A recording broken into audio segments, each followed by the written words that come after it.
You see the final score, we track the revenue stream. Welcome to the show that treats the sports world like the multi-billion-dollar business it is. We dissect the ownership deals, the television right battles, the NIL impact, and the media figures driving the entire narrative. From Wall Street to the locker room, we follow the money and the people who control the message. Welcome to Press Row, the business of sports, right here on the Empty the Bench Network. Now, here's your hosts, Callan and McClurg and Nick Morgasen.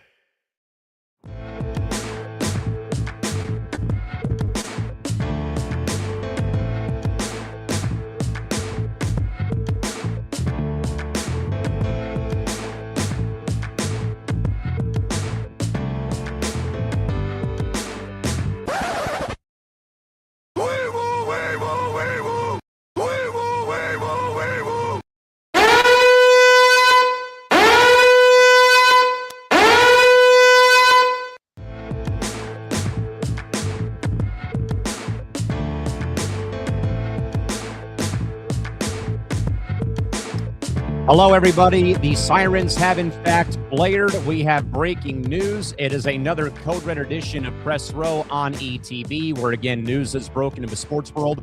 As you heard, we've got sirens blaring, and we are in emergency mode right here on ETB. As always, that is Nick Morgasen joining us in Plainview, New York. Callan McClurg here in San Diego, and we are working closely with sources, reporters, and social media feeds and more to bring you clear, accurate reporting on this breaking news story in sports. As a quick reminder, gang, make sure you follow us on social media. We are at ETB Network, and also more importantly, we're at Press Row ETB. We're actually streaming now live on the Press Row ETB Twitter account, so give us a follow over there for all of your sports media and business news.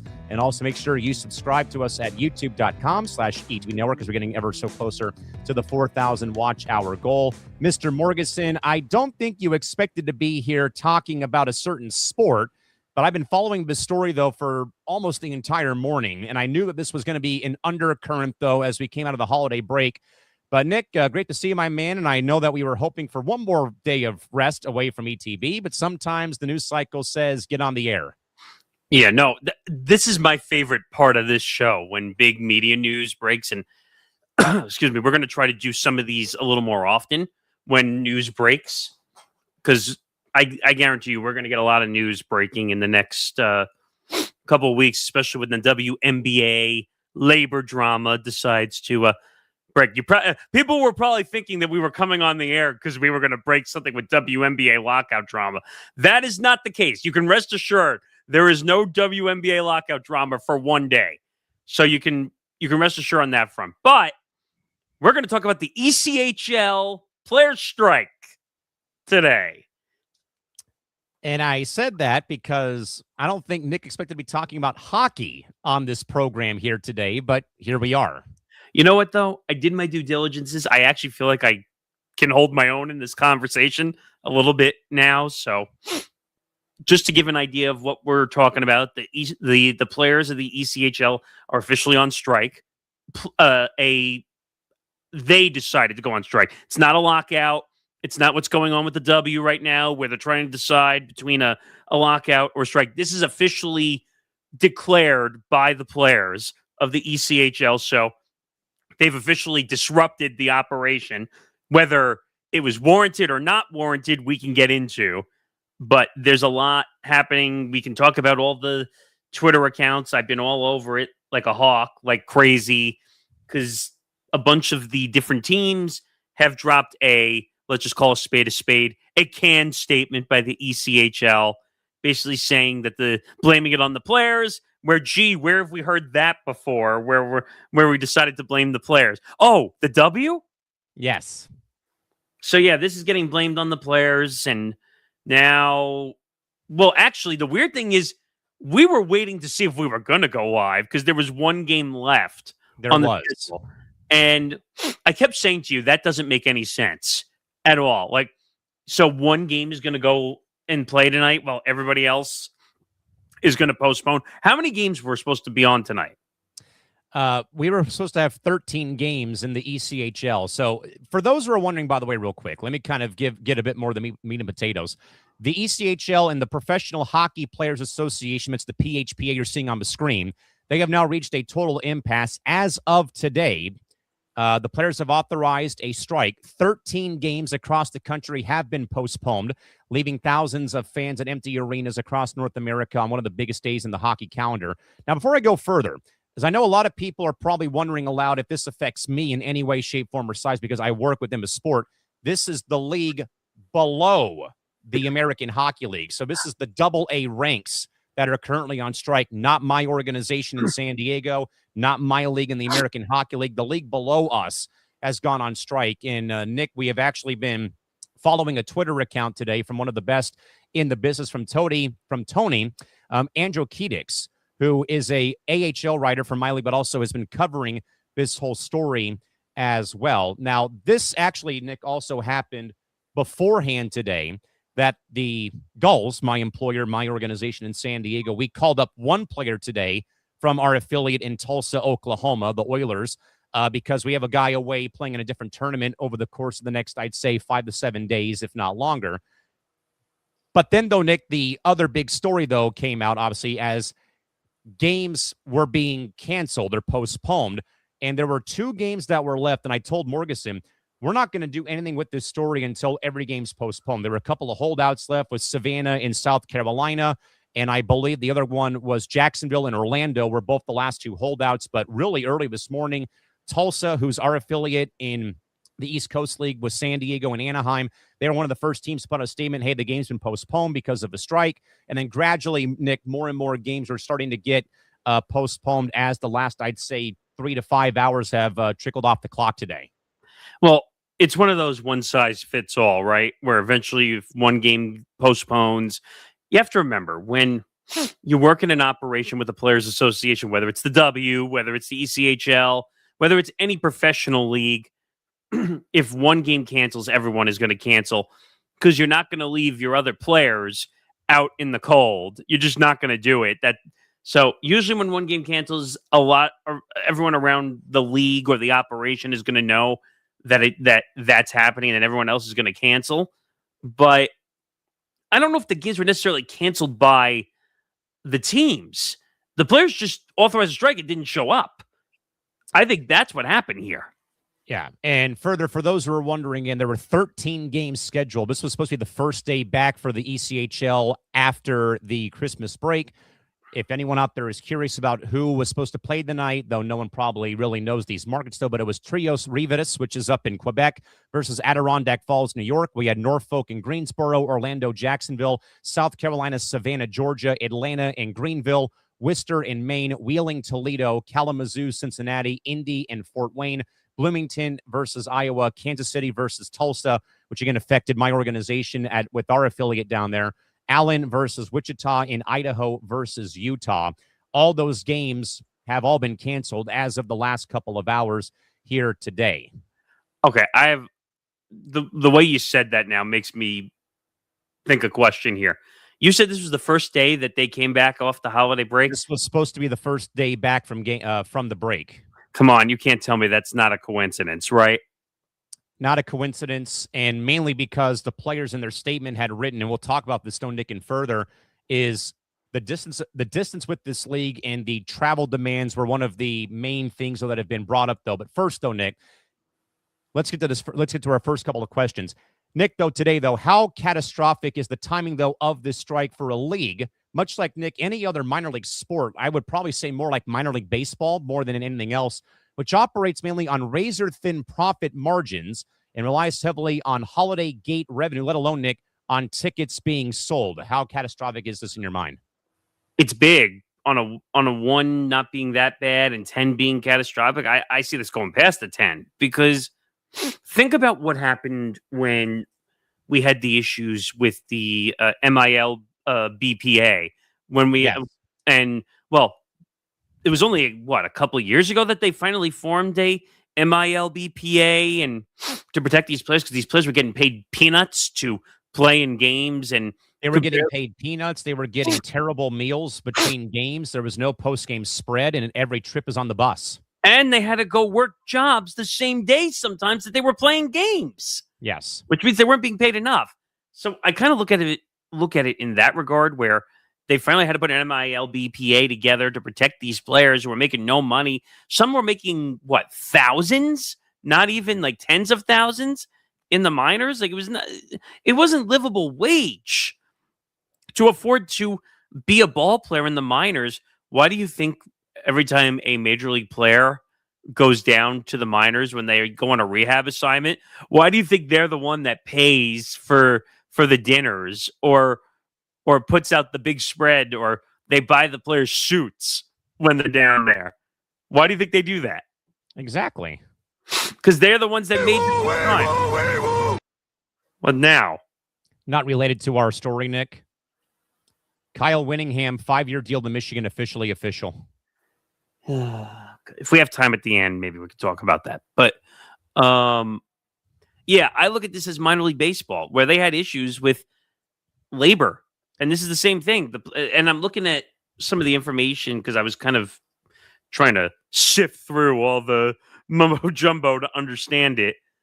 So apparently a 19.8%, or if you really want to just talk round numbers, 20% increase to the salary cap was immediate, which was on the table. The players didn't even blink. Like, they didn't even look at it, which I said to you before we got started. I said, that doesn't sound right to me, that the players didn't even blink and look at the offer that was put out by the ECHL for the owners. But at the same time, maybe they just knew that the number was nowhere near, kind of like what the W is facing right now with a revenue percentage, that they just realized that they're never going to agree, or they're not even in the same ballpark for. Now, I don't know if this is revenue or if this is just salaries. Is that what we're talking about? Salaries, yeah. So this is not even talking about revenue. I don't even know if ECHL players get league revenue or not. I don't know. That part I couldn't tell you. And like I said, though, as well, though, and Nick, I think it's right, though, that, a lot of the markets I read today of games of teams playing, all these, to use the Mr. Small Market, tagline, a lot of these markets, Nick, are very small. Again, our affiliate is in Tulsa, Oklahoma, for example. Again, not really, small market, still medium-sized market. But I mean, Adirondack Falls, New York, and Norfolk, Virginia, down in Florida, Savannah, Georgia, a lot of those markets. And I know, I've seen this, Nick, though, firsthand when the Gulls were in the ECHL about 20 years ago, 25 years ago, maybe more like 20 to 22 years ago. I remember when I was a part of the kids club back then, we used to have an end of year party with some of the players at the arena in the press dining lounge. And my dad and I would go every year, and we'd see all the guys and stuff. And I remember my dad asking our goalie, Eddie Fair, at one point during one of the parties we had. He said, Eddie, what happens with you guys if you ever get a call from the then Mighty Ducks to go and move up the ladder? He said, if that happens, I'm on the first flight out to Cincinnati, Ohio to go play in the American Hockey League, and I have to fly back to Anaheim or fly back here if I get sent back. I mean, that's kind of like minor league baseball and major league baseball. I mean, I'll give you an example, which I thought was ridiculous. Do you remember when, I don't know if the Mets still do it. Do you remember when the Mets had their minor league affiliate in Vegas? Do you remember that or no? I do, yes. Corey Oswald played for them, yes. Do you remember how ridiculous, though, that trip was to go from Vegas to New York certain times and back and forth, back and forth? Say you're, the 27th man or the 28th man on the roster, and you have to keep going back and forth between Vegas and New York and making that trip. That's part of the issue they're probably facing here with all the traveling issues, going back and forth between a minor league affiliate and this is not really a professional league, or a affiliate. I don't know what you would call this, like a kind of like a secondary market affiliate, which could and also the other important factor, Nick, is not every NHL club has a East Coast affiliate. They all have teams in my league, but 30 of the 32 don't have affiliates in this league. It's not required to have, though. You can send guys to wherever you want, though, but some teams have worked out deals where you have, both levels covered of the sport. See, that's where I think the mistake is. I think, like, if you look at Major League Baseball and minor league baseball, everything is attached, whether it's single A, double A, triple A. even though they're in separate things, it's all attached to Major League Baseball in that way. So you know that you're part of the organization one way or the other. This East Coast Hockey League or where the Gulls play, what league is that? AHL. They're not directly attached all the time to the NHL. A lot of them aren't. Now, in our case, we are directly tied to Anaheim. Just for those who are wondering, we have the same ownership, all that sort of stuff. Yeah. And that's what's confusing. People don't understand that, where some are, like the Gulls are to the Ducks, but some are not. And so players are being sent all over the place. And it's like you said with the minor league baseball players who have to take buses left and right to get to places, and it's not fun. The trips are hours upon hours, and now they're playing like 6-7 game series so that they don't have to travel as much. And Monday's their only off day, which is ridiculous. Like they play Tuesday through Sunday, and they don't make the money that's required of some of these guys. And people are like, oh, well, they get paid to play a sport. Oh, stop. It's a job like anybody else works a job. Well, and the fact they have to, as you said, work. I knew guys that were playing here who were like real estate agents by day, hockey player by night, or they were youth coaches in town by day, players by night. I knew a lot of those guys who were doing that sort of stuff. Yeah. They'd be given hitting lessons. There was a story, I don't remember if it was last year or 2 years ago, where a player was working in Home Depot, I think. It was like a huge viral story. It was like a whole thing. And he had to take the job. He would play a game and then work Home Depot sometimes at night. Crazy. Come on, man, that's not right. It's not. Like, these, I don't know, these leagues are greedy, but we could say the same thing about the NHL, the NBA, the NFL, Major League Baseball, NBA. Like, these labor unions, or I should say the owners, because it's the labor unions are trying to protect the players, but these leagues, they only care about one thing, which we talk about all the damn freaking time. That's all they care about. They don't care if these players are being treated fairly or if they have health insurance or benefits. And I think one of the things I read also in the document, that due to them going on strike, they are automatically kicked out of their player housing also. So, excuse me. So they had to evacuate the player housing premises when they went on strike. Think about that. And think about, and just to, not that I mean to do this, but to directly correlate it to what's going on in the W. Housing became the number one talking point. Well, they said, oh, we'll raise the salaries, but we're going to take away the player housing. So we're going to make you sacrifice. You want more in your salary. We're going to take away the benefits. One should not sacrifice the other. All right, Nick, here's some of the more meat and potatoes of the money. As you already alluded to, though, there's a immediate 19.8%, 20% increase of a salary cap retroactive to however many days the strike goes, and a total increase of 27% over the life of the deal. Per diem pay has been bumped up to $60 per day, a 24.5% total increase, and also 100% coverage for furnished housing, utilities, and medical and dental care, and proposals for better equipment like custom sticks and better 5-star rated helmets. Nick, to pull a question out of here, though, for this one, I mean, there's 3 of them here we can pick from. But, Nick, if the ECHL is offering a near 20% cap increase with retroactive pay, why do you believe, though, the union is refusing to even put it to a membership vote, in your opinion? What do you think? This is kind of the cat and mouse game you see across all the leagues, where smoke and mirrors. And again, I'm going to sound like a broken record because I'm going to say it a million times. Look at the smoke and mirrors we saw with the WNBA. Back and forth. We're still smoke and mirrors. You and I still don't think that those negotiations are going to get done January 9th. Now, no way. Now, this is not a CBA negotiation issue. They just went on strike in the middle of their CBA. In the middle of the season, they were working with the expired contract from July. Oh, so their contract is up too. Their CBA is up. Wait a minute, their CBA has been up since July. Yeah. Why are they playing?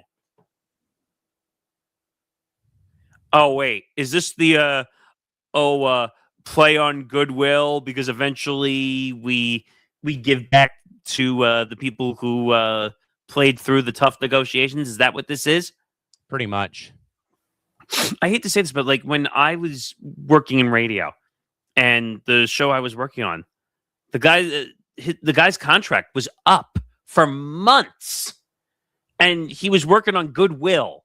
That's what they call it in media, where basically you continue to get paid your contract terms until they figure it out. Well, guess what? They never figured it out. Of course not. So that's what I'm saying. Now, this is different because this is a smaller market. I hate to say it, not saying it to be mean, but this is lower rent, lower money. This is not the NHL. The NHL already had their labor issues, which we thought when that situation was coming up, we didn't know if there was going to be a season for then, depending on the way that was going. But the NHL knew they couldn't afford not to have a season. They just couldn't. This, on the other hand, I wouldn't be surprised if the East Coast Hockey League loses a bunch of time over this. And I wouldn't be surprised because I read an open letter that a fan had written who's a fan of the Hershey Bears and the Capitals, and their affiliate is the South Carolina Stingrays, who was the last team to have their game postponed today. Again, for those who are wondering here, again, this is Press Row. This is our once again, this is our Code Red edition again. We're talking about the ECHL and Professional Hockey Players Association strike that, again, took effect today. 13 games have been wiped off the schedule in the AA ranks of minor league hockey. Once again, my team is not affected by this with where the league is at. But again, Nick, more importantly, I think the next question, though, is that the league explicitly threatened that future offers will be lower to account for strike-related revenue losses. Do you believe this is a legitimate business reality, or, as the players have called it, bullying tactics done by the ECHL? Well, you're talking about, and I have to find it again, that NHL agent or whatever that posted Alan Walsh. Alan Walsh, which I don't know how I found it. The misinformation, bullying, and intimidation from the ECHL is like deja vu all over again. Some advice for the ECHL: instead of wasting your time whining, lying, and threatening players, why don't you get back in the room and bargain in good faith? Gee, where have we heard that one before? The W. You see, here's the funny part about labor negotiations in sports. Have you noticed that a lot of them are all similar? The way they act and the way that the tactics that they use. Yeah, all the tactics seem to be the same, that it's always the player's fault. It's never our fault. Blame them, not us. Hey, we're okay. And I thought, though, Nick, that the letter, though, that was written, I think it was by Richard Blosser on puckprossy.com. He had a great, they had a great line, though, Nick, in their story. They, in a way, compared the strike. Now, again, this is obviously separate, entities. Look at the damage that was done, though, when baseball went on strike in '94, for example. And and at the very end, he literally wrote, "Go ask the fans in Montreal how the Expos are doing." Well, it's funny you bring this up too, because we have a benchmarks episode coming up on the creation. The '94 season, yes. Well, but I'm saying the creation of free agency, yes, and how that changed sports forever. You wonder how those $300 million contracts come out in Major League Baseball, or how these large contracts in the NBA are coming out. If it wasn't for Curt Flood making a bold statement, basically costing himself his career, then would there be free agency in all these millions of dollars across all these different leagues? No, there wouldn't. Absolutely not.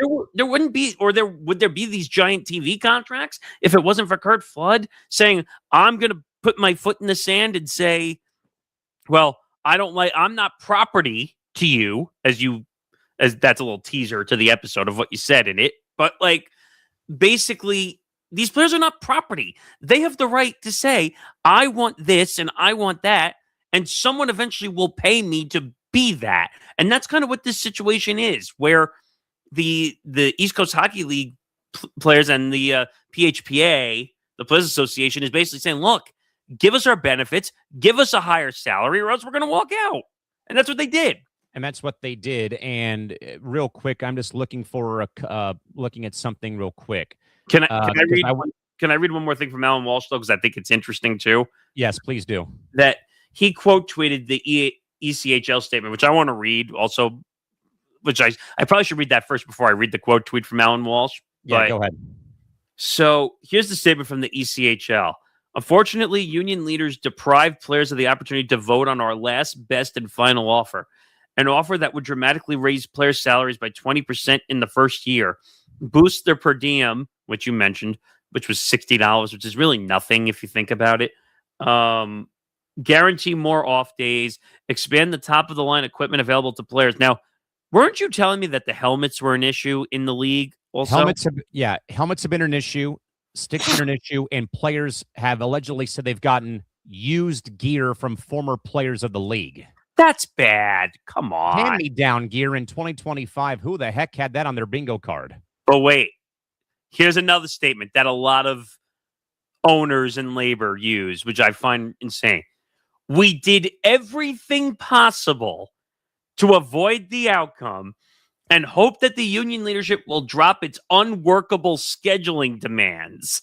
Let the players vote on our offer and make it possible for players to return to work. How about maybe your offer sucks? So, Nick, that's actually a good segue to the player side of this thing. Now, again, PHPA Executive Director Brian Ramsey and the players have told a different story. They cite both unfair labor practices, regressive bargaining, and, as we said, bully tactics. Players report using or being supplied with used equipment and ill-fitting helmets, despite the league having a deal with Warrior, one of the top hockey brands out there. Safety concerns remain the top priority.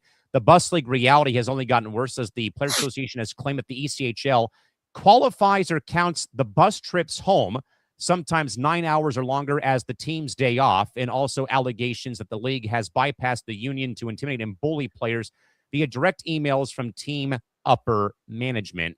Nick, more importantly here for this one, the bylaws, though, prevent teams within 100 miles of each other, creating scheduling challenges.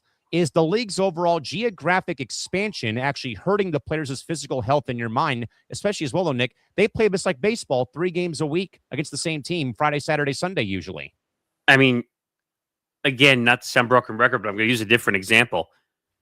What's another sport we talk about on Press Row all the time that's dealing with massive expansion of travel issues, and it's causing a problem? The NFL? No, college football.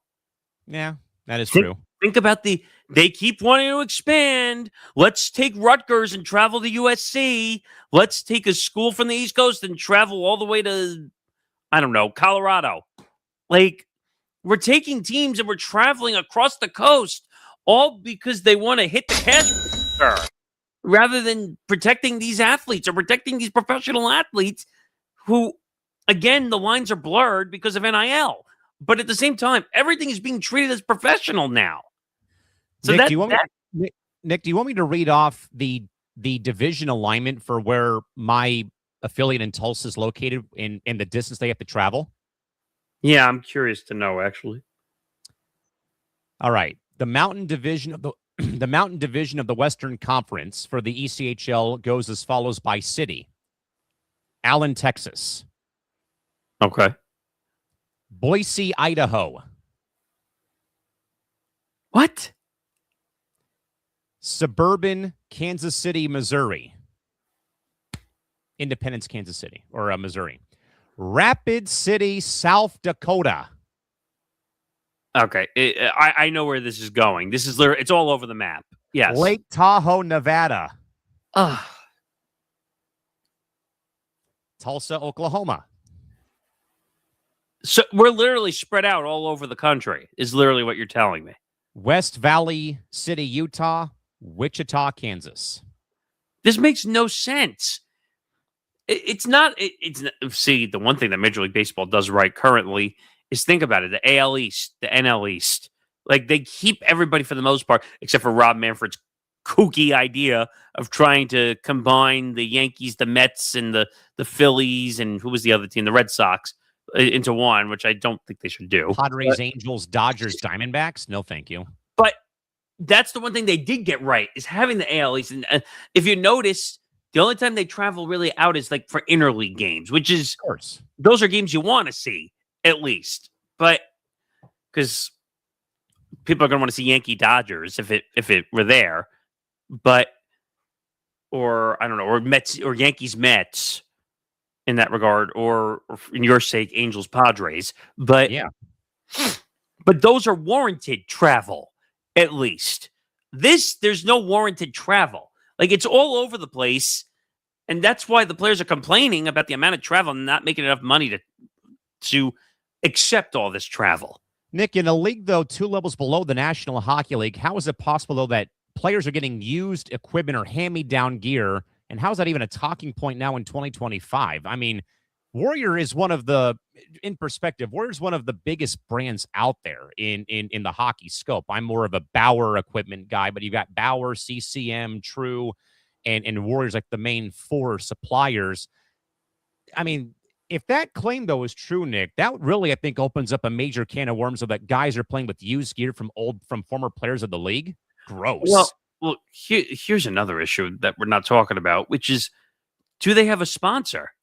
Warriors the official equipment provider for every team in the entire ECHL. So why are they getting used equipment then? Yeah, that's when I heard that, I'm like, how is this possible? Something's not adding up. If they're getting old equipment, you're saying Warrior is a main sponsor of the league for their equipment. I don't know. Does the NHL have a sponsor for its equipment? Guys, players are allowed to use whoever they want as long as, so they can use whatever brand they want. But in my league and in the East Coast League, we have sponsors. So all of teams in my league are with CCM, for example, and all the teams in the East Coast League are with Warrior.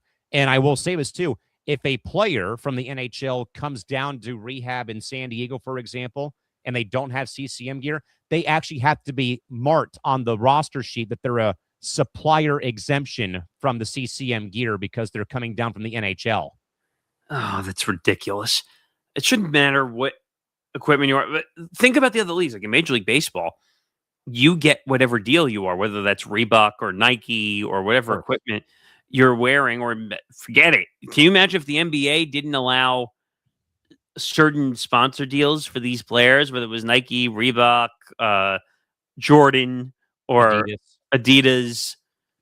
Like, the league would go on a full riot. The NBA would go on a full riot if they weren't allowed to pick their own gear, except for the jerseys, because I think the jerseys are an NBA thing, and they're all Nike. Yeah, but I mean, it's funny that I'm thinking jerseys, because do you remember what happened with Major League Baseball when the jerseys had that issue where they were becoming see-through? Oh yeah, the small letters, the pants were awful. Fanatics. Yeah. I think that was the Fanatics controversy, right? And the names were spelt wrong. They were like all the way through the armpits, even though the names were not that long. The pants were see-through. That was creepy. Like, first of all, I don't know how pants become see-through like that. No, thank you. I think they said it was the sweat or whatever was causing it. But my point is, if they have a sponsor, then they need to go back and I would say the PHPA needs to go look at that contract for the sponsor of the Warrior and say, are we violating terms by not providing the equipment necessary for these players? The other thing I wanted to say also, just to so Liz Schuler, who's I want to make sure I read this. She's the president of the AFL-CIO. Like for I want to make sure I get this right. So it's one of the biggest unions in the US. And it represents about 15 million people. Okay. So she quote tweeted the PHPA statement from December 22nd about the East Coast Hockey League membership services strike notice that had come out. Yes.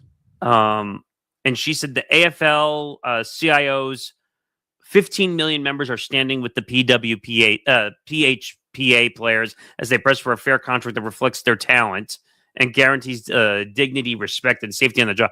That's a huge union, like 15 million. Let's also, Nick, not forget the NHLPA has put out a statement in support of this too. Yes, we did have that. And then also Alan Walsh, just to go back to that for a second, who quote tweeted the ECHL statement about how the players are refusing and all this stuff. Alan Walsh quote tweeted and said, "It's like Gary Bettman became the commissioner of the ECHL." Oh my goodness. Now, Nick, I wanted to go back real quick. Again, folks, welcome in. We're almost done here for the afternoon. We're going to the bottom of the hour here on ETB. This is, again, a coded edition of Press Row as we cover the ECHL, 2 levels below the NHL, on strike, effective today with all 13 games across the country, all off the board for today. Again, Nick, as I was mentioning, though, that this literally took until probably the last, I'd say, to go back into the Slack chat just to kind of see when the news broke of the final game being postponed, which was Savannah in South Carolina. That came out, Nick, at about 8 minutes to noon on the West Coast, so near 3 p.m. Eastern, that the final game between the Ghost Parts of Savannah and the South Carolina Stingrays both got postponed. Again, other teams had already put out statements, hey, the game's going to be postponed. I have, though, just checked the Tulsa Oilers website. Again, the Tulsa Oilers are the affiliate of the Gulls and the Ducks. They still have their game tomorrow in Wichita, still on the schedule to begin play at 6:05 Central, 4:05 Pacific time from the Intrust Bank Arena in Wichita, Kansas. Again, their game was postponed today.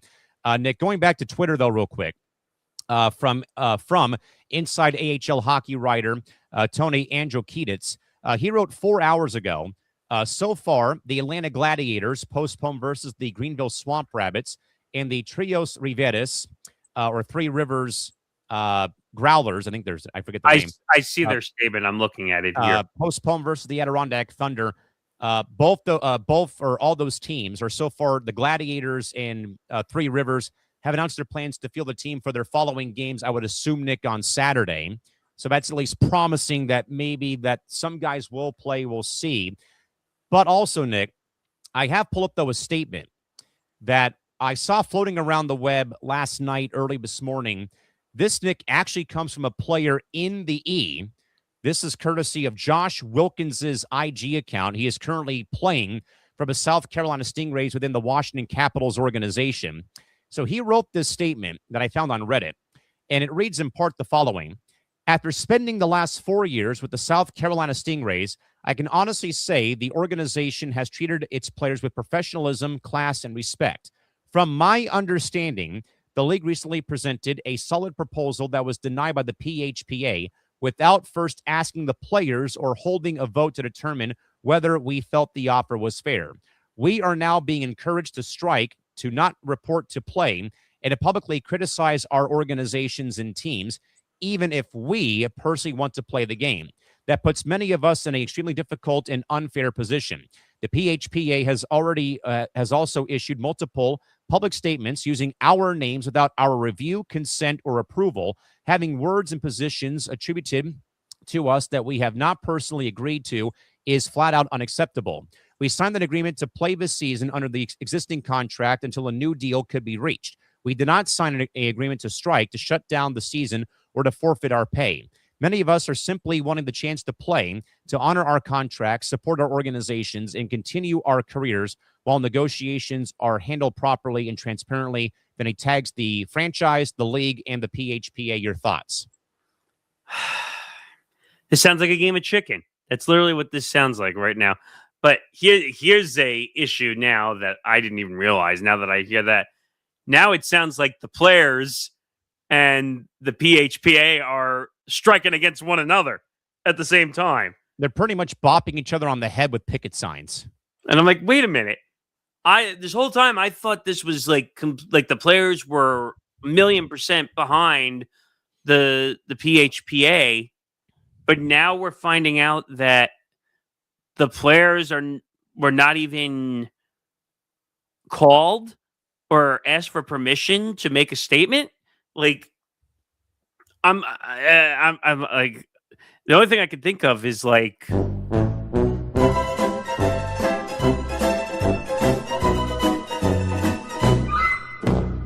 did I walk into a Curb episode? Like, what? Like, so now we're finding out that the players don't even agree with the PHPA. Is that what you're at least some of the players don't agree with the sentiment, is what we're kind of getting at.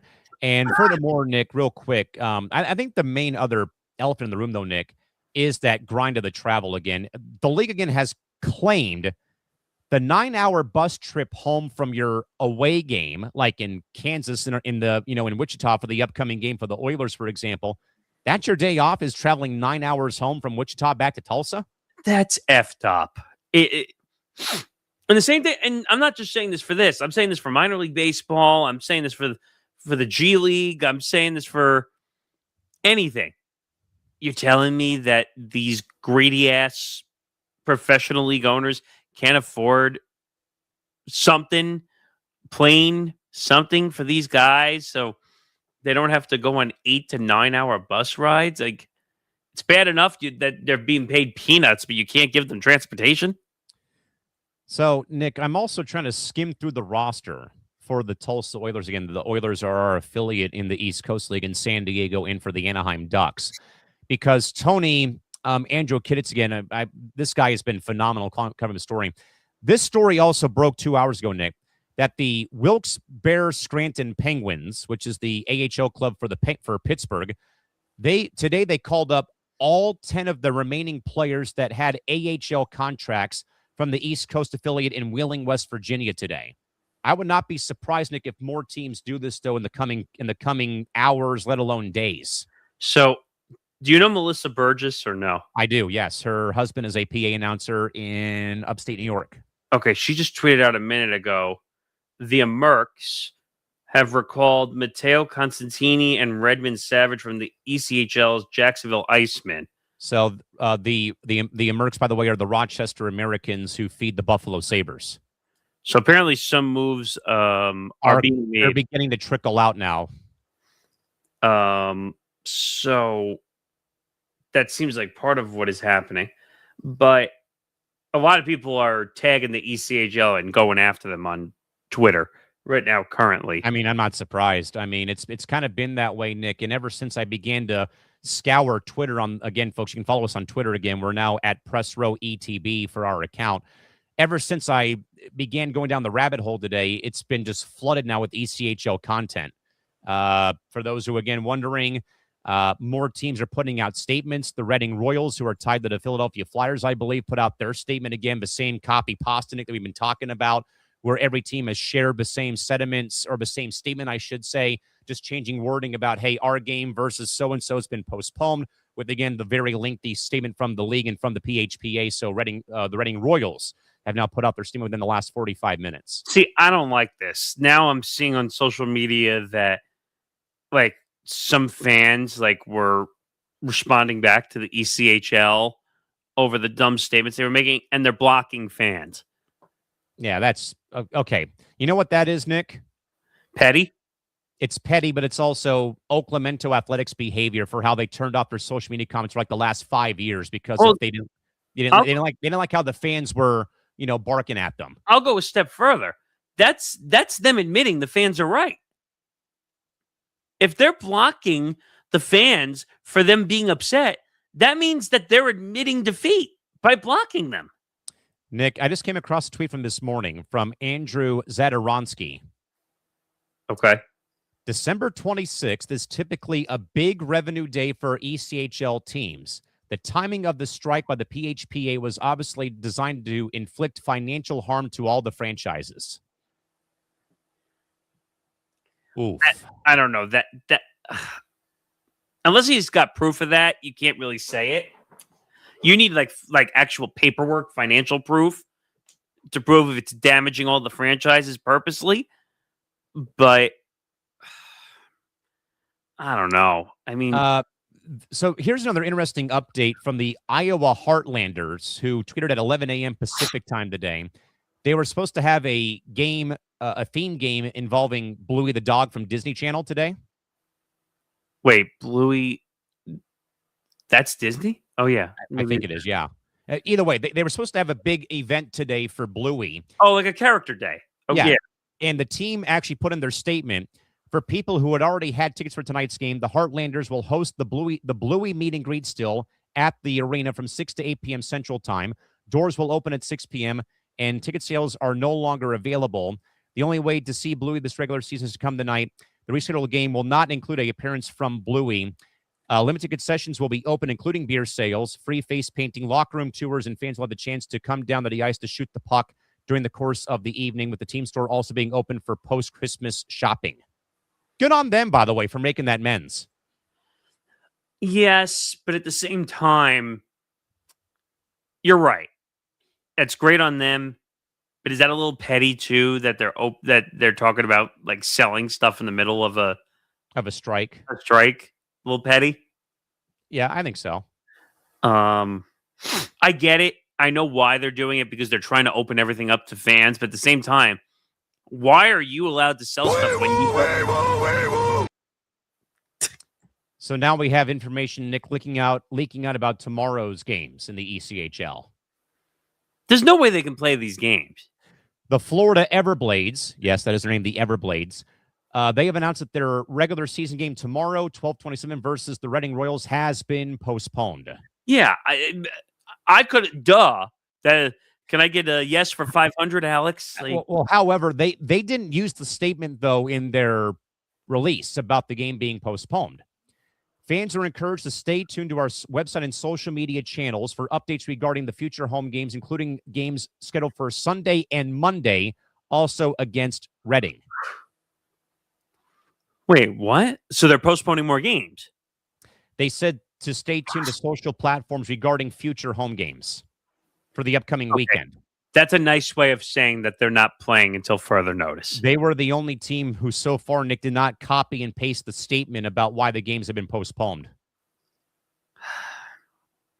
Yeah, that's a nice way of saying we're postponed until further notice. We'll let you know if we actually come to an agreement, which I don't see that happening anytime soon. So there's going to be a lot of home games across. And the Utah Grizzlies have done the same thing. They basically have done what other teams have done and just basically copy and paste the same statement about their game being postponed. By the way, Twitter's getting nasty right now, like against the ECHL. And also, too, by the way, Keegan Jarvis, who is a writer or a correspondent for the Rangers in Blue Shirt Banter, within the hour said that ECHL players went on strike earlier today, with 2 players now from Bloomington, Iowa, being sent to the Hartford Wolfpack today. Hartford is also has defenseman Casey McCarthy loaned to the ECHL in Worcester, Massachusetts, and goaltenders Callum Tung and Hugo Olas under New York Ranger contract while in Bloomington. I think, Nick, at this rate, the way out is going to be we're going to probably see more teams call up their ECHL guys who have AHL deals with Hartford, San Diego, you name it at this rate. Yeah, But what else are you hearing though from the fans' perspective though with the ECHL on social? It's getting ugly. Like the people saying "F you" to the ECHL right now. Like, go F yourself. That's a lot of the tweets right now that are going out. I mean, do you blame them though? I mean, the players had to go on strike to get their point to be heard. Yeah, I mean, Nick, not at all. And real quick, one more thing before we go back to some more social media here. We might go beyond the bottom of the hour here. We'll see. But Nick, there is the one thing though, and this is kind of in a way like our balancing act here of, hey, WNB is in the same spot now that like the ECHL. Nick, there's 2 new teams joining the league next year in New Mexico and Georgia. Oh, so we're pulling a W where we're going to expand our league, but we really don't have a league right now because we're in CBA negotiations. Does a potential prolonged strike, though, kill the momentum of Rio Rancho, New Mexico, and even Augusta, Georgia? Absolutely, it does.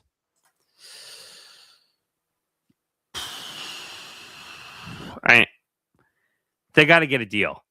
That's all I can really say at this point. They got to get the labor stuff under control. Now, how do they do that? I don't know. I'm not a labor negotiator. Being a lawyer in that room is tough.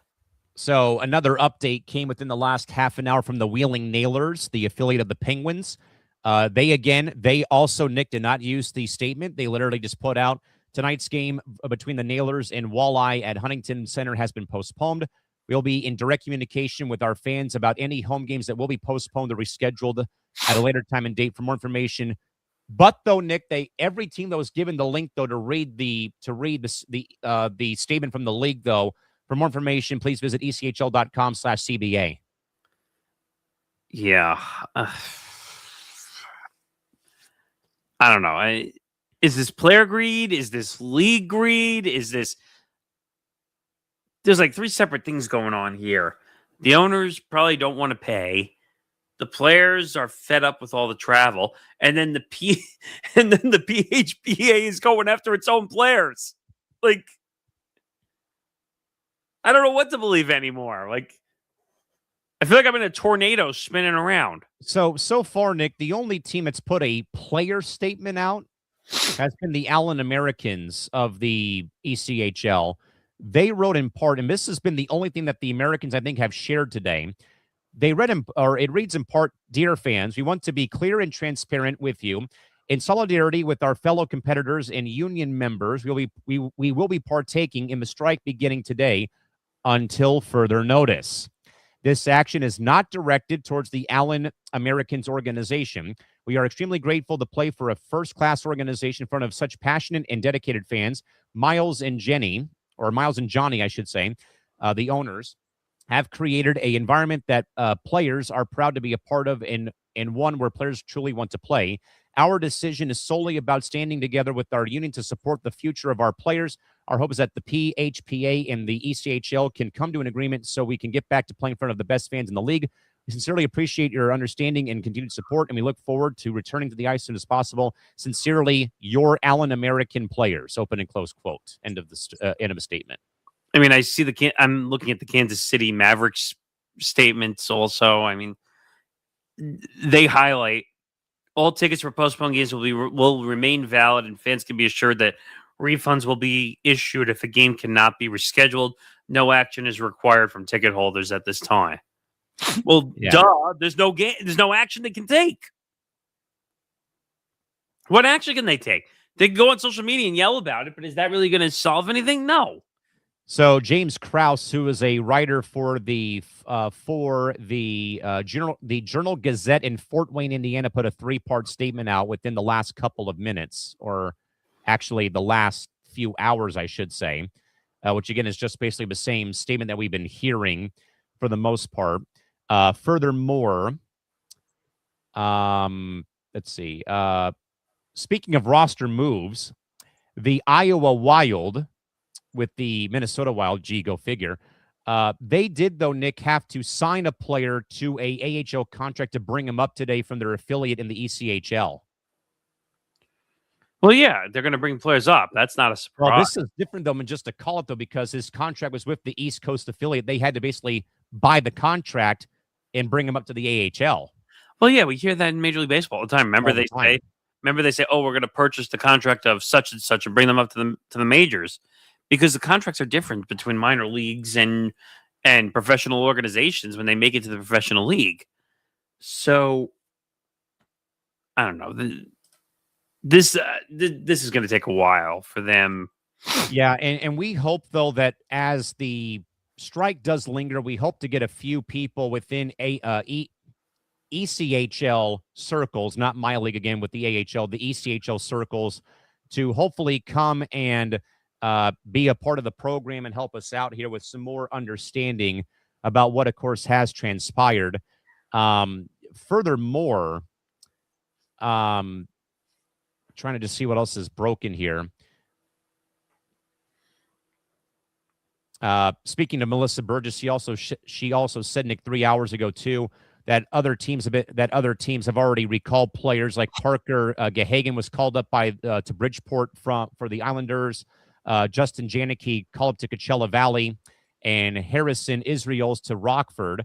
Jackson Edward was also returned back to Providence, and Connor Smith was reassigned by the Ducks back to San Diego effective today as well. So, and also more importantly as well, though, Nick, if you were to look at ECHL tickets right now, they've all been pulled off the shelf. Well, what choice do they have? They don't want they don't want fans buying tickets and then not getting their money's worth value wise. I mean, by the way, the Kansas City Mavericks, who were supposed to be the Oiler opponent tonight. That's the statement I read. Yeah, that one. Okay, so that's one that we already read. Yeah, I mean, not just that, Nick. A lot of the teams now are getting body bagged too by their fan bases. I mean, can you really blame them though? Well, I said they're saying "F you" to the league. I'm like, do you blame them? Like, they want to see their teams play. Some of these areas, and we talk about this all the time, that's all the sports they have. They don't have anything else. So also, Nick, not just the American Hockey League is getting players back.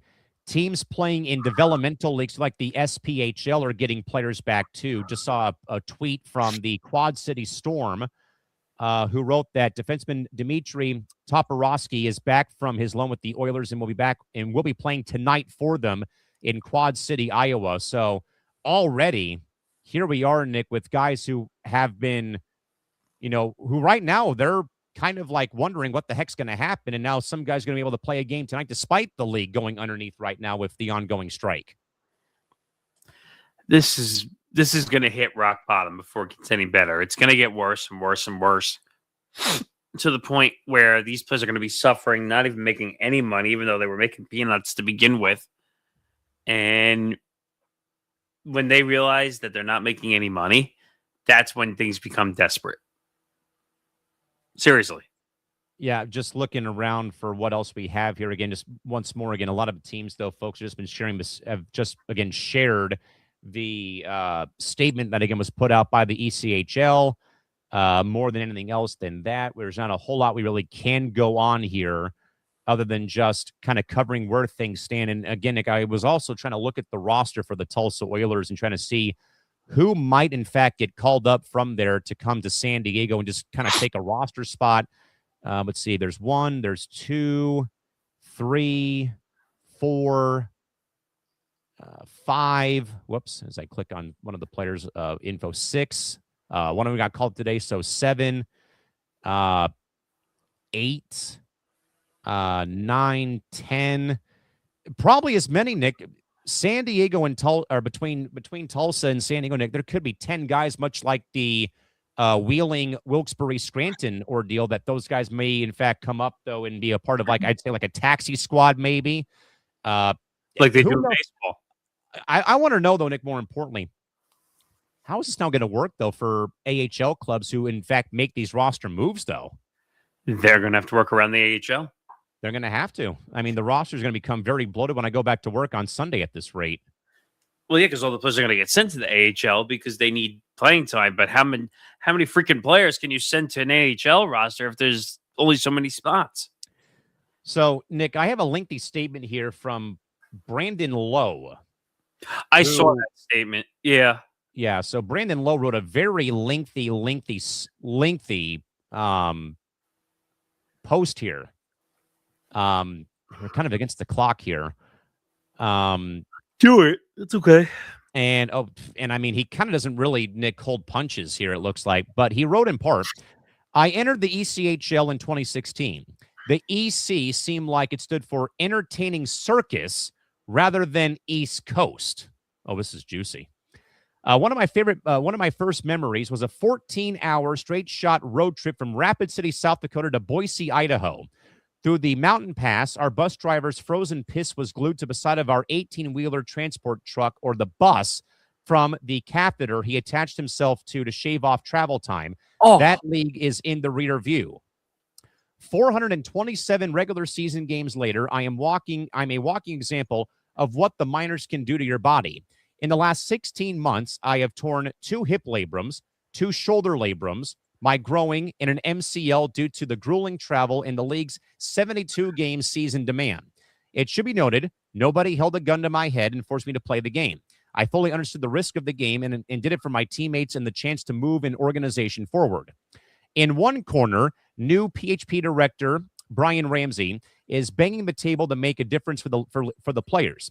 He's sharp, direct, and strategic, and the PA is in good hands under his leadership. The first problem lies within previous years of weak negotiating and direction. When I entered the league, the rookie minimum salary was $445 a week. That's it? Today, it is $530, an $85 increase since 2016. It's not enough. There is a significant salary gap that needs to be made up to the players. In the other corner is League Commissioner Ryan Creelin, who has grown the league in return, grown the game of hockey. That is not arguable.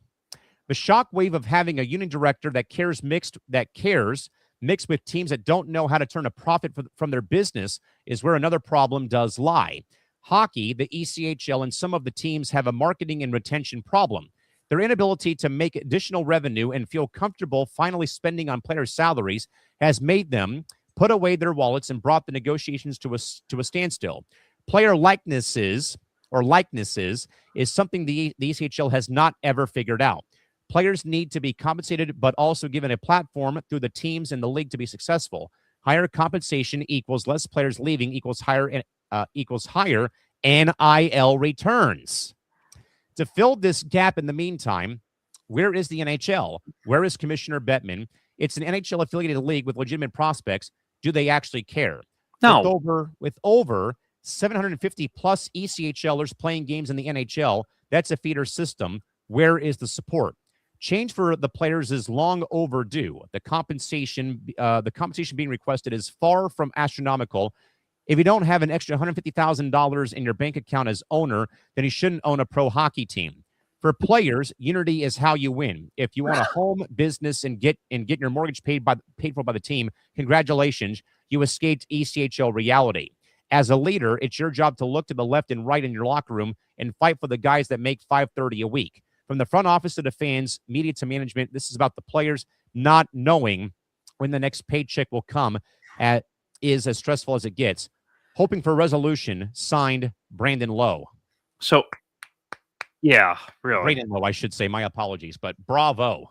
That was incredible. So I looked this up. So ECHL player salaries are modest with a 2024-25 salary cap around $14,600 weekly, leading to averages near $730 a week or $20,000 a season, plus housing and per diem.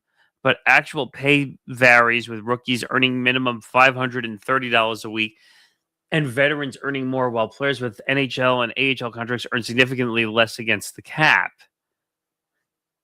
So I don't know what that really says, but $530 a week? Can't live on that. To play the game you love. I don't know, man. But this is not strictly a players' union versus the owners. There's ego left and right all over this, and until they separate their differences and figure out how to play nice in the sandbox, as they say, it's never going to get fixed. No. So I don't know. I don't think you're going to see hockey in the ECHL for a while. Josh Ian, who works for WANE 15 television, I'm guessing in Indianapolis or Fort Wayne, writes, one small interesting nugget from the comments in their release. If two scheduled teams can roster enough players during the work stoppage, the game will happen as scheduled. That still makes no sense. Basically, what they're saying is if we stop the play, maybe that'll threaten the players enough because they're not being paid to get back into labor negotiating tactics sooner. At least that's how I read it. Oh man, one hockey account wrote, "Way to go! This is the shittiest possible way to phrase this. Did the ECHL tell you to say it this way?" Responding to the Adirondack Thunder, who literally, Nick, wrote in their release, the PHPA, or the Pro Hockey Players Association, has forced the players to go on strike effective at noon today. Due to this, tonight's game against the Trios Riveres will be postponed. All tickets for tonight's game will be transferred to a makeup date to be determined. For individual questions, please contact us at 518-480-3355, extension number 319. Did you really have to add the whole fact that it was effective at noon today? No, because no one knew exactly when it was going to happen. Pretty sleazy, if you ask me. Remember what we said about lockouts, that both sides are going to do every petty thing in the book to make each other look bad. Ah, interesting, Nick. So Elaine Shercliffe, who covers the Grand Rapids Griffins in the AHL and who's tied to the Red Wings, she wrote within the last 4 hours, as a reminder, the PHPA's ECHL players went on strike today. AHL teams have been informed by the AHL that they are permitted but not obligated to recall their ECHL players to the AHL. It is essentially now a team-by-team decision.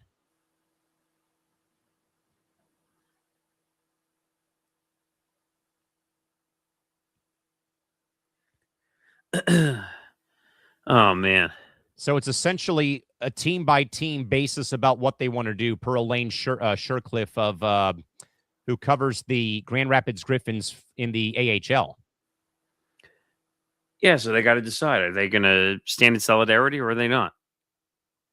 Well, man, we will see. I'd be more concerned for you if the HL got behind the ECHL and they started striking on top of that. I'd be more concerned about that. Nick, we have one more player who just shared his thoughts. Kashawn Gervis, who plays for the Adirondack Thunder, wrote within the last 20 minutes on his Facebook page. He says in part, first off, this is, and then this is my, and then my is in all caps. First off, this is my personal opinion, and I'm not speaking for anyone else. I'm all for standing together in solidarity as players and getting what we deserve. But I also believe that what was lately offered is fair and what we deserve. We play in the ECHL, not the NHL. It's the third highest level of pro hockey in North America, not the first. It's supposed to be a grind and supposed to be a gritty league. It's a league where guys come in to prepare and get better, so we develop in hopes to make it to the next level. I am grateful to even play in the be playing in the ECHL. I've gotten to see 30 plus states, play with hundreds of players, and gotten opportunities I've dreamt of since I was a kid. Glen Falls, New York, has been a second home in the Thunder organization, and fans have been family. I'm all for standing up for what I believe in, and I've always done that. I respect both sides, but from what I initially heard we were asking to what we now have been offered seems extremely fair, especially for a pro athlete. At the end of the day, I just want to play the game. Right, but you got to be paid fair value for what you do on the field. Yeah, remember that too. So there's that. There is also another player statement that was put out by the Toledo Walleye that was written on Christmas Eve.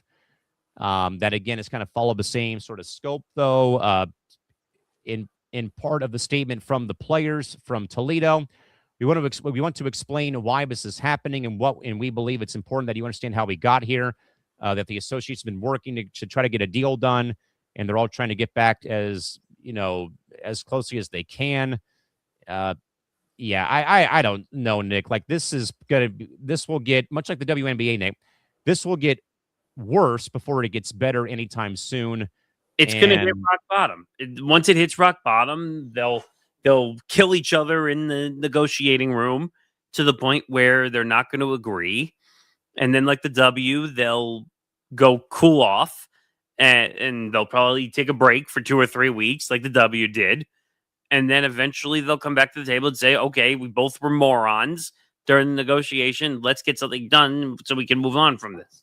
Yeah, by the way, Nick, the Adirondack Thunder have just been getting pile-driven by hockey fans about how they put out that statement about, oh, the PHPA forced the players to go on strike effective at noon today. Now, so it's not fair for the fans just to go after them. A bunch of teams did it. So just to blame them is not right. I mean, they're the only one I've seen on Twitter who's just been getting absolutely pile-driven so far over the course of the last couple of minutes here during the course of the show. Again, folks, we're just trying to, again, see if we have any more developing information. Again, we can confirm again, folks, that the ECHL, again, officially went on strike today at noon Eastern, 9 a.m. Pacific. All 13 games across the league have been postponed.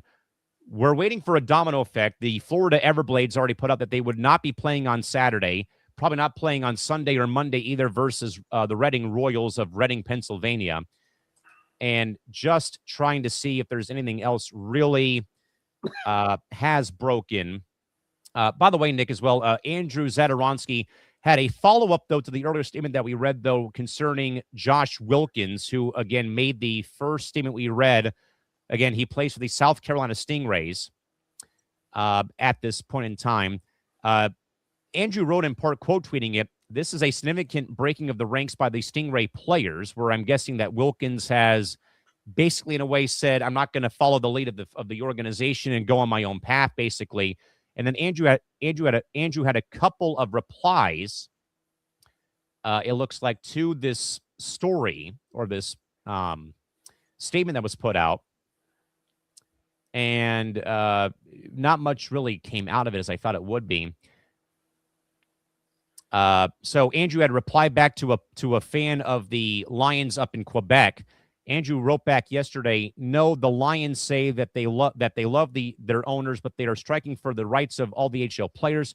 A lot of players released statements of the sort. The Stingray players are openly challenging the PHPA, which we have not really, Nick, I think, seen anybody do yet at this rate."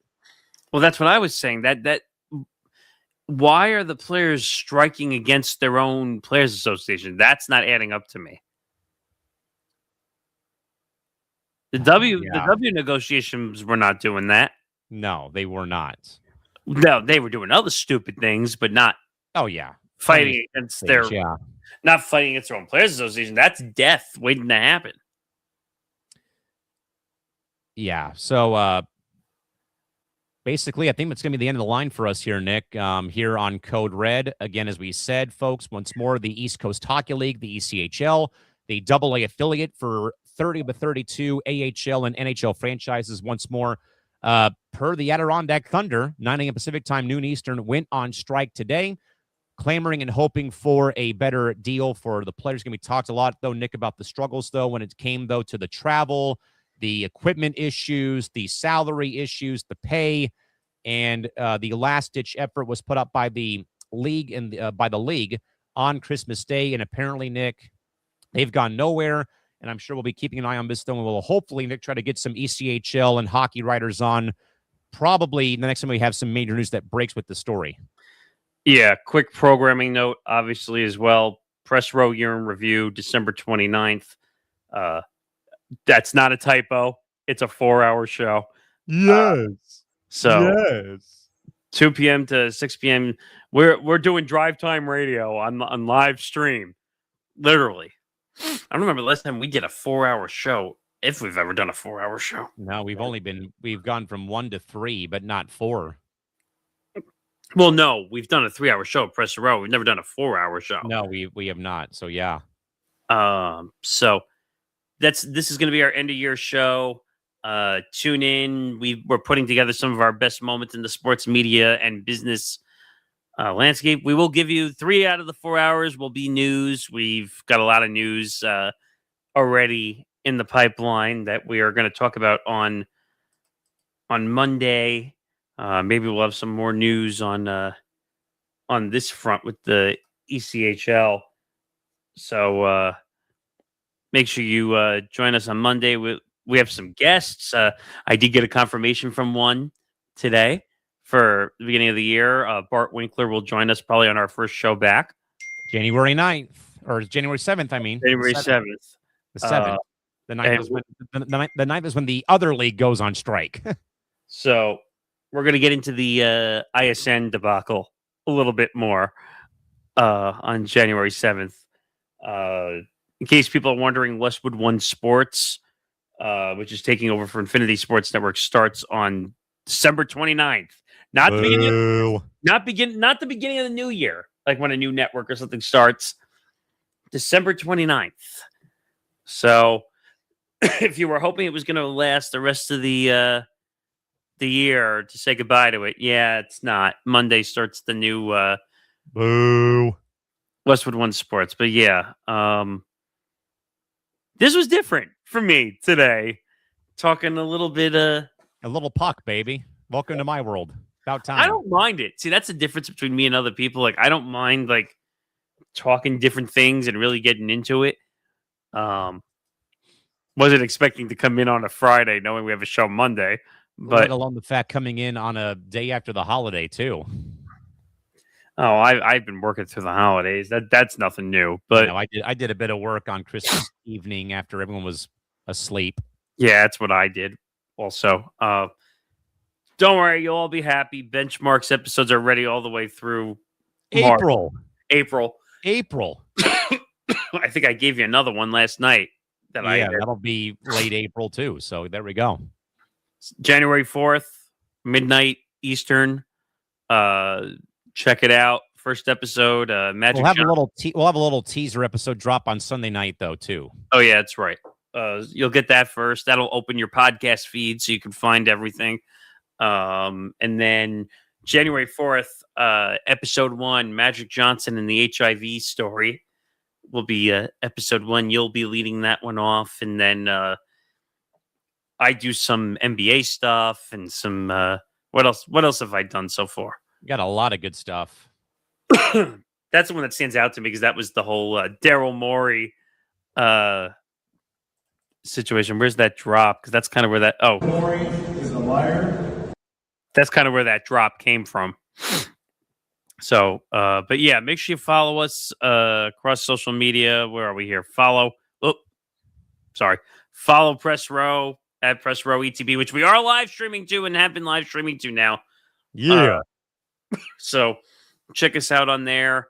We're going to try to make an effort in the new year to do some short videos also to kind of break some news, because sometimes you can't always go live when something breaks. So at least we'll get you some news if something big breaks, like a strike. Like I'll tell you right now, because we're the W is just delaying the inevitable.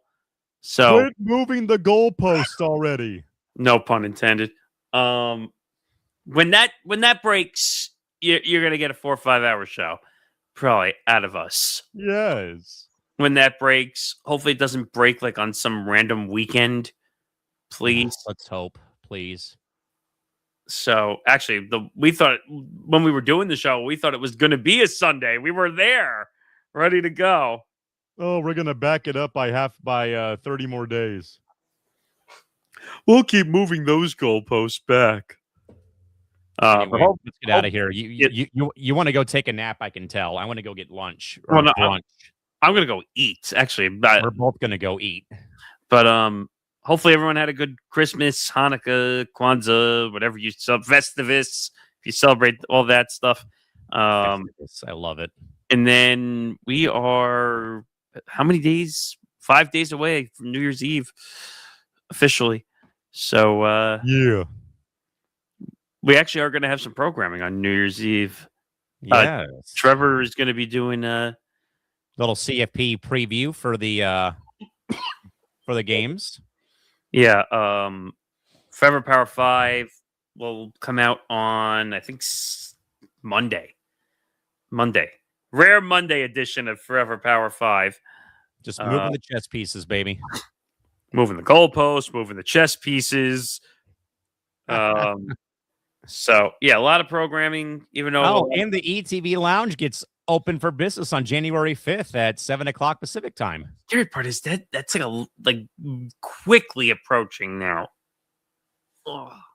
And we have some people ready to go for that. So I'm happy about that. You're going to get 2 late night shows starting in the new year. Yeah, that guy over there.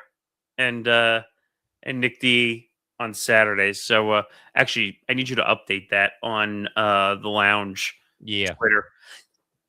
Actually, yes, Christy, ETB Lounge coming soon. Yes. Oh. So yeah, both versions we decided 10 p.m. to noon. Noon. Oh God, I can't think right now. 10 p.m. to midnight Eastern time. Yes. Imagine if you did a show from 10 p.m. to noon Eastern. Holy shit. Oh, thank you. No, that's our 24-hour stream, which maybe will ever happen. ETB's big day. Damn. That gets me mad still now. Like that we did that on playback and now it doesn't exist anymore. Yeah, well. That was all the fun. But until then, follow us, Press Row ETB at ETB Network. If I can stop hiccuping across social media. And last episode of Press Row, like I said, December 29th, 2 p.m. to 6 p.m. Eastern. It's a 4-hour extravaganza. Oh, how about that? Oh, yeah. And get ready for a banger blitz Sunday morning. Well, that's another thing I got to go work on, too. Actually, I'm glad that he messaged, too. Zanzinger on Saturday this week, not Sunday. We are flip-flopping his 2 pieces of content. So Zanzinger is already scheduled for 3 p.m. Eastern time tomorrow. Actually, there's gonna be 2 shows tomorrow. So it'd be Zanzinger at 3:00 and Between the Ropes at 5 p.m. Eastern time. So we got 2 shows tomorrow, and then we count down the days for New Year, and then we get off and running in 2026. There we go. Until then, have a good rest of your day. We won't bug you anymore for the rest of the day, I promise. Yes, we're done. We're going. We're going to go eat and enjoy the rest of the day. Yeah, I might have to go have another glass of wine at this point. Exactly. All right, for that guy over there, I'm Nick Morgasen. Have a good day, everybody. We will see you next time.